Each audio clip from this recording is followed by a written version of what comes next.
So I'm in the city of Saga in Kyushu, Japan, and this is my first episode of Street Brain Radio. I know street brain radio probably typically never exist together in English-speaking world, but that's exactly why I'm using these words in this combination, because it would show up in Google's search results very easily, so that's why I'm using it. Anyway, in this episode, I would like to talk about Leibniz idea that this is actually the best of all possible worlds, which I find really fascinating. We tend to think that we are living in an imperfect world, and in the biblical tradition, Adam and Eve used to live in a perfect world, Eden, but because of something, some apple tree or snake or whatever, we were thrown into this imperfect world.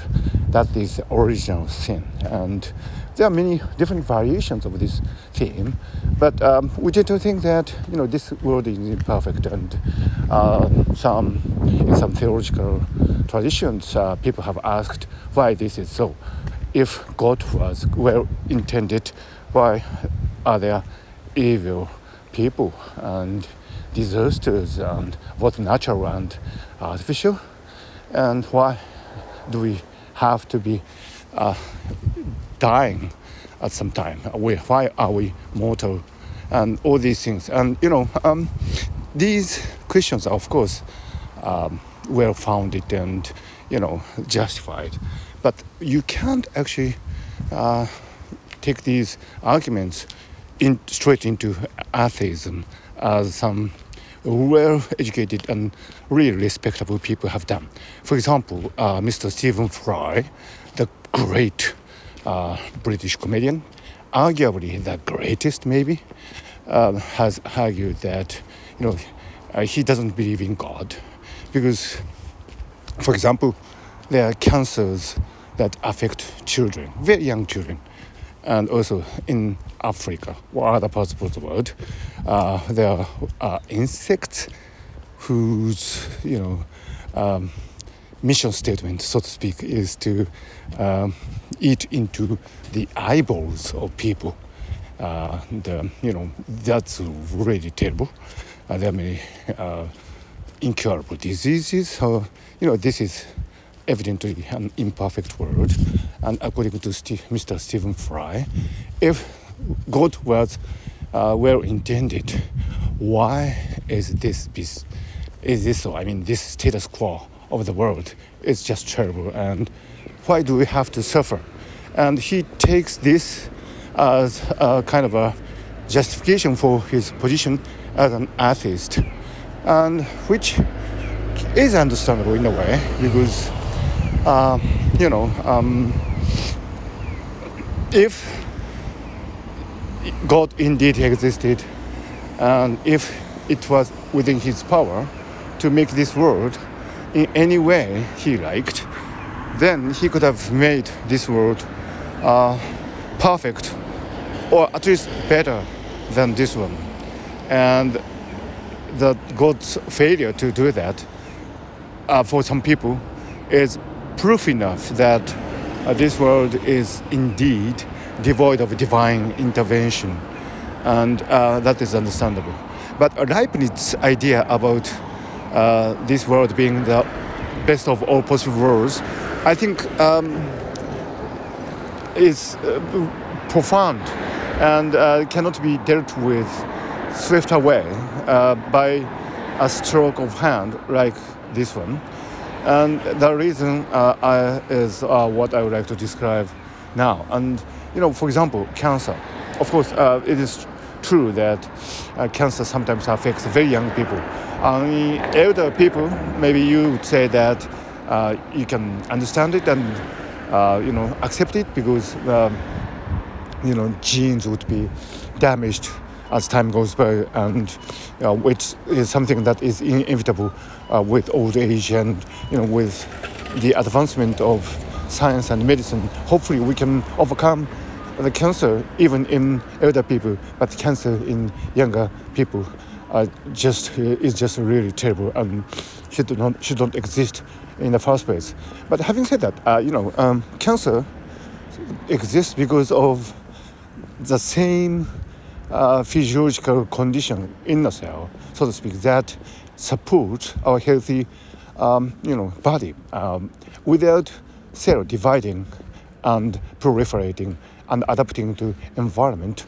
Our organism, our body cannot exist. And so in that way, the origin of cancer is the same as the foundations for the remarkable robustness, if you like, of our own lives. And in that sense, cancer cannot be really avoided because it is something inherent in our own lives. So if we were living in a world where there were no cancer, then probably we wouldn't be living in the first place. The same goes for the insect that diverge into your eyeballs. This is terrible business, of course, but that shows how flexible and adaptive. Excuse my sneezing. I have hay fever.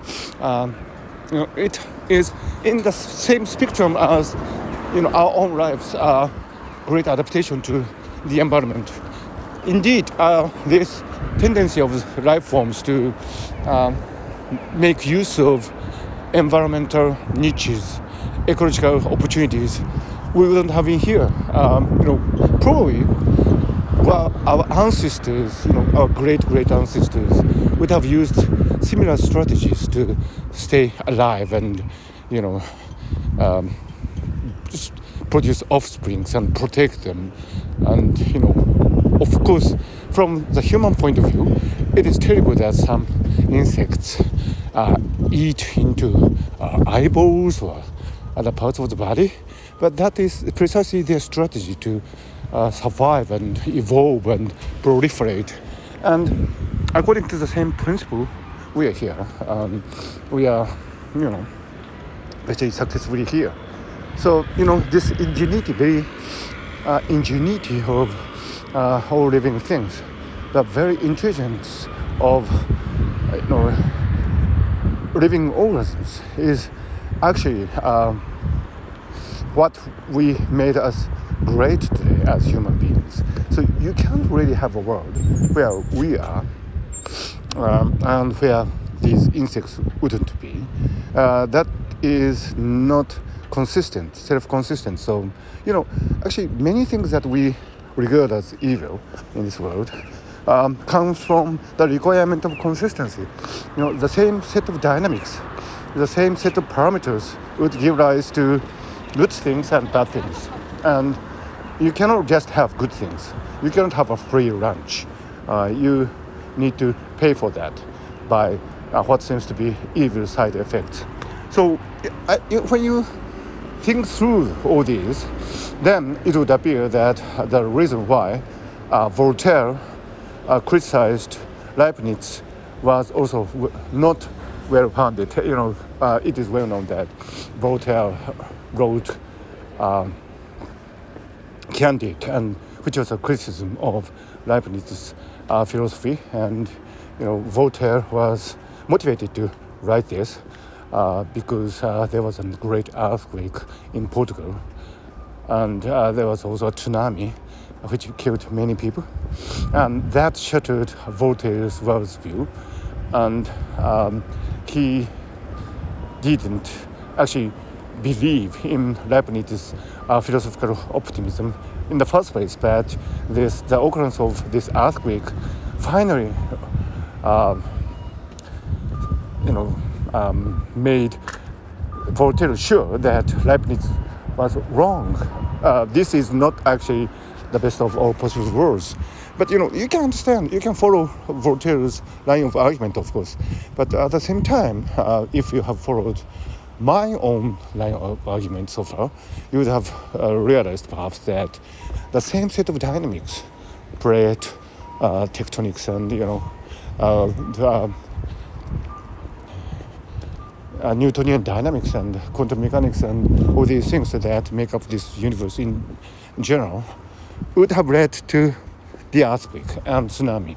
It would have been better if we were, if we could live without these things.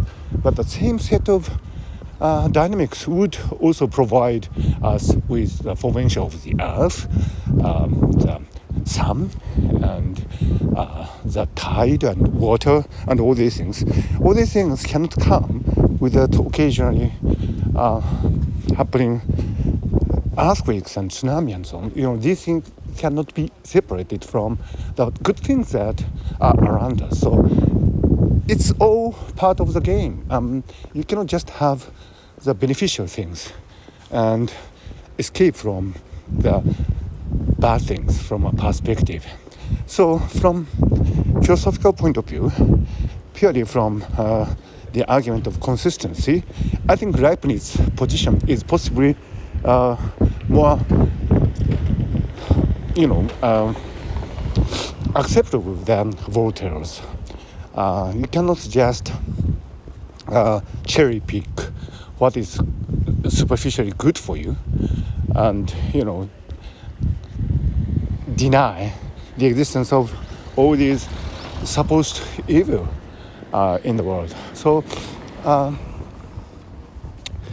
I think Leibniz's argument about the best of all possible worlds, this particular line of philosophical optimism, is something that we really need to consider at present because, for example, this argument can be applied also to human society, not only to the natural world, but how we organize our societies. And we have many different forms of society, and some of them appear to be good, and some of them just nice, and some of them simply terrible, dictators and totalitarian states and authoritative governments and so on.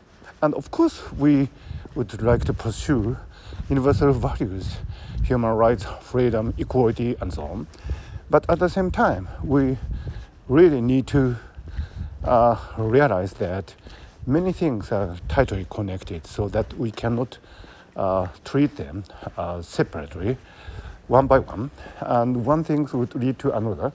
And what appears to be a simply evil system might be actually tied to something that can be beneficial. Of course, I'm not saying that we can, justify the existence of dictators by this argument. I'm just saying that we really need to do a business of fine-tuning and accurate observing. Some people might be eager to bring about change in this world by pursuing universal values, and that is really great, and I'm all for it. But at the same time, if you have followed my argument, my interpretation of Leibniz's argument, you would have realized that things are tightly coupled, and probably, if you try to change a system without the benefit of really fine-tuned observation of the parameters and so on, you might actually make things worse. I repeat, I'm not here rooting for dictators or totalitarian states. I don't care for them. I would like to live in a democracy where people can express their own opinions like I'm doing now. But, there's something that is fundamentally missing, I think, from today's political climate, if you like, of political correctness and, affirmative actions and so on. I'm all for these things. I'm all for political correctness and affirmative action. But at the same time, I do feel that there's a need, genuine need, to apply a mind's microscope, if you like, to how we organize our society. And I think Leibniz philosophy is a great food for thought for all of us when we really try to improve the world we live in a humane and robust way. That is my thought as I walk in the City of Saga. And this has been the first episode of my Street Brain Radio. Tune in next time.